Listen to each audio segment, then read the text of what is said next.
What वृक्ष के नीचे ही युगों पहले भगवान श्री कृष्ण ने गीता का अजर अमर कालातीत और कालजयी उपदेश दिया था।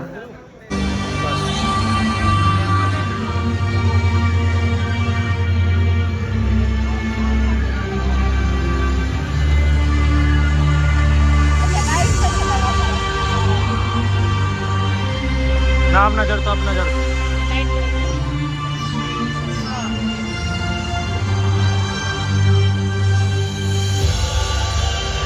समय सदा गतिमान रहा, बहता रहा, चलता रहा और मैं अचल अटल अडिग यही एक जगह गड़ा रहा, खड़ा रहा। पर फिर भी हम साथ थे, क्योंकि समय के अनादि अनंत अखंड अछेद अभेद अनवरत प्रवाह को मैंने अपने इसी स्थान से ठौर से सतत सनातन निरंतर देखा है। इसी स्थान से मैंने थानेश्वर महादेव या स्थानेश्वर को इस धर्म क्षेत्र में आते देखा है। इसी स्थान से मैंने सारी सृष्टि के रचयिता प्रजापति ब्रह्मा को विष्णु जी की नाभि से स्वयं सर्जित होते देखा है। इस जगह से मैंने सरित सरस्वती की धर्म धारा को कलकल बहते निहारा है और इसी ठोर से मैंने त्रिशतवती नदी को प्रवाहित होते देखा है। यहीं गड़े खड़े मैं साक्षी रहा हूँ ब्रह्मा जी के ब्रह्म सरोवर बनाने और उसमें नहाने का। यहीं से मैंने सन्निध सरोवर में 7 सरस्वतियों को समाहित होते अवलोकित किया है। और इस ज्योतिसर से तो मेरा जन्म कृष्ण इस पुरातन कैसा बात किया है आपने धर्मराज? अपनी पत्नी को मनुष्य नहीं एक सूक्ष्म संपत्ति समझकर दांव पर लगा दिया। रोको इन्हें अर्जुन। नवाभीष्म, आप तो हमारे कुल के सबसे बड़े हैं। रोको नहीं पाप। गुरु द्रोण, क्या यही सिखाया है आपने आपके शिष्यों को कि इस सभा में एक भी वीर आज एक नारी के अपमान को रोकने के लिए आगे नहीं आ रहा? पिता धृतराष्ट्र, देखिए ये क्या हो रहा है आपके सामने।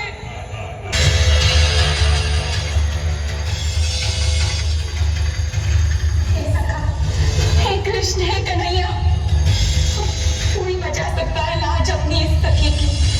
की 18 अक्षौहिणी सुसज्जित सेनाएं यही सामने के मैदान में एकत्र होने लगी।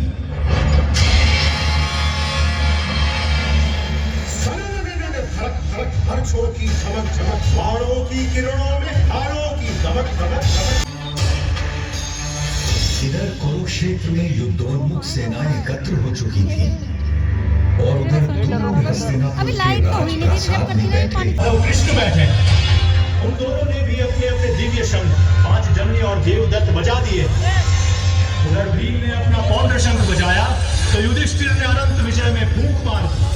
पांडवों की ओर से और भी अनगिनत शंख बज उठे हैं स्वामी, और उनके विस्फोटक कोलाहल आकाश धरती कंपित हो उठे। और आपके पुत्रों के साथियों और समर्थकों के हृदय भी कांप गए हैं महाराज।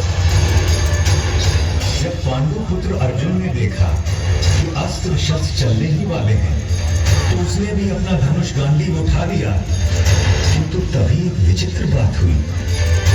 अर्जुन ने अपने सारथी ऋषिकेश कृष्ण से कहा कि वो उनके रथ को दोनों सेनाओं के बीचों बीच ले जाएं, ताकि वो देख सकें उन्हें किस किस से लड़ना है, किन्हें मारना है, किन पर विजय प्राप्त करनी है।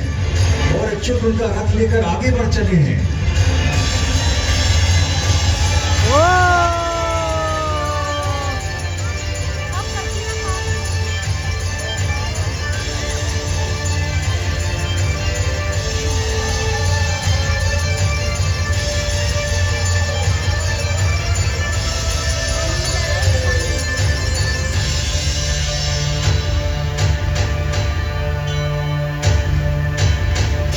अर्जुन ने देखा कि सामने भीष्म और द्रोण थे। उसने देखा कि सामने खड़े सभी शत्रु योद्धा उसके पुरखे और दादा हैं, उसके आचार्य और मामा हैं। भाई बेटे पोते और पूरे जीवन के संग कर मनुष्य नए कपड़े पहन लेता है, उसी प्रकार आत्मा भी पुराने शरीर को त्याग कर नया शरीर धारण करती है। इस आत्मा को ना तो शस्त्र काट सकता है और ना आग इसे जला सकती है, ना इसे पानी भिगा सकता है और ना ही हवा उसे सुखा सकती है। यूं सांख्य योग की बारीकियों को आगे समझाते हुए कृष्ण बोले, कुरुनंदन, इस योग में व्यवसायिक बुद्धि और कर्म निर्धारक बुद्धि दोनों एक ही है, लेकिन जो अव्यवसायी है, अकामी है, अकर्मण्य है, उसकी बुद्धि तो अनंत शाखाओं में भटक जाती है अर्जुन। और फिर देवकी नंदन श्री कृष्ण ने वो शब्द कहे जो आज तक हर भारतीय के मन मस्तिष्क में गुंजायमान रहते हैं। तेरा अधिकार केवल कर्म पर है, फल पर कभी नहीं। तू कर्म करते समय फल की इच्छा कभी मत कर और कर्म से कभी मुंह भी मत मोड़। काश की मनुष्य ये बात हम पेड़ों से समझ लेते, जो सारे संसार को, मनुष्यों, पशु पक्षियों को निरंतर फल देते हैं, किंतु स्वयं उस फल के भोग के बारे में कभी नहीं सोचते।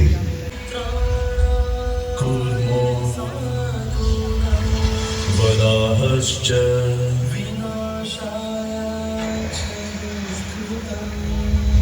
नृसिंहोऽवतः वामनः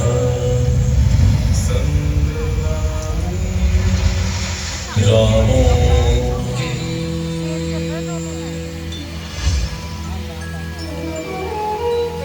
रामश्च चतुर्दशः। अर्जुन के सीधे संशय के बाद भगवान ने उसे ध्यान योग के बारे में इस प्रकार बताया। श्रद्धावान, खोजी और इंद्रियों को जीत चुके व्यक्ति को ही ज्ञान प्राप्त होता है,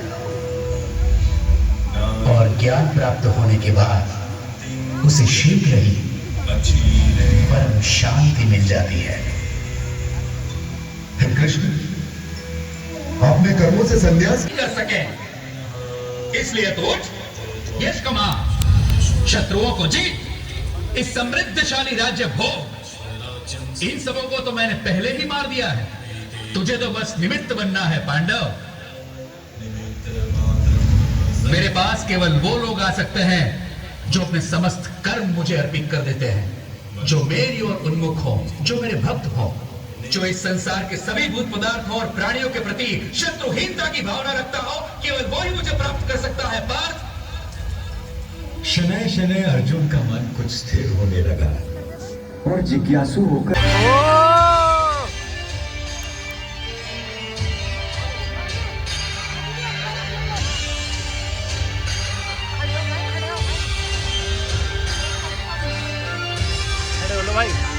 संवाद स्वयं सुन सका, जिसमें सभी उपनिषदों का समस्त भ्रम सूत्रों की सर्वज्ञ और यथार्थ योगी बन जाता है। आशा है आज की इस रात के बाद कल का सवेरा आपके जीवन में नया प्रकाश, नई आशाएं और निष्काम कर्म के प्रति एक नवीन ऊर्जा लेकर आएगा। तब तक मैं केवल इतनी ही कामना करूंगा। इसकी एक्सपीरियंस ले लेते हैं फोटो।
अमृतसर की पावन भूमि में आप सबका स्वागत है। आज हम आपका साक्षात्कार कराएंगे भगवान कृष्ण के दो भव्य रूपों से। पहला रूप वो विराट रूप है जो महाप्रभु ने हस्तिनापुर में दिखाया, जिसका उद्देश्य था कि रण ना हो। और दूसरा रूप वो विश्व रूप है जो अर्जुन ने देखा रणभूमि में, जिसका आशय था कि धर्म युद्ध हो। परंतु इन दो रूपों से पूर्ण सृष्टि के आदिकाल से श्री हरि ने धर्म की रक्षा हेतु हर काल में अवतार लिया। और यहीं से शुरू होगी हमारी आज की ये दर्शनीय मल्टीमीडिया प्रस्तुति। सृष्टि के पहले न आकाश था, न पाताल, न प्रकाश था, न अंधकार, न जल था, न वायु, कुछ भी नहीं था। बस था हिरण्यगर्भ ही केवल, जो सभी प्राणियों का प्रकट स्वामी महान था। वही धारण करता था पृथ्वी और अंतरिक्ष।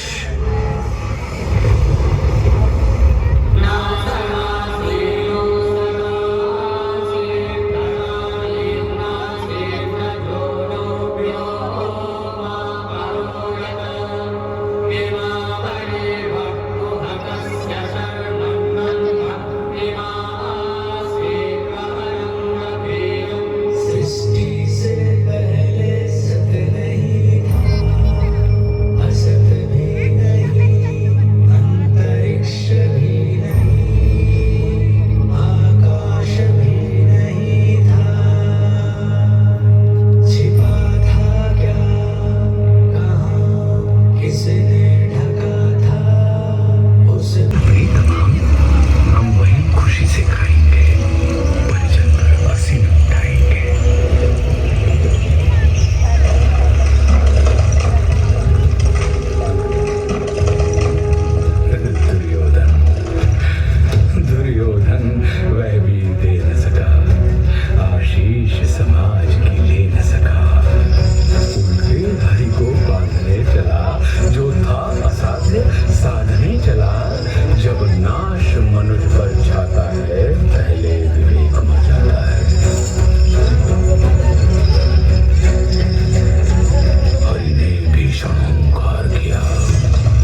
चितगन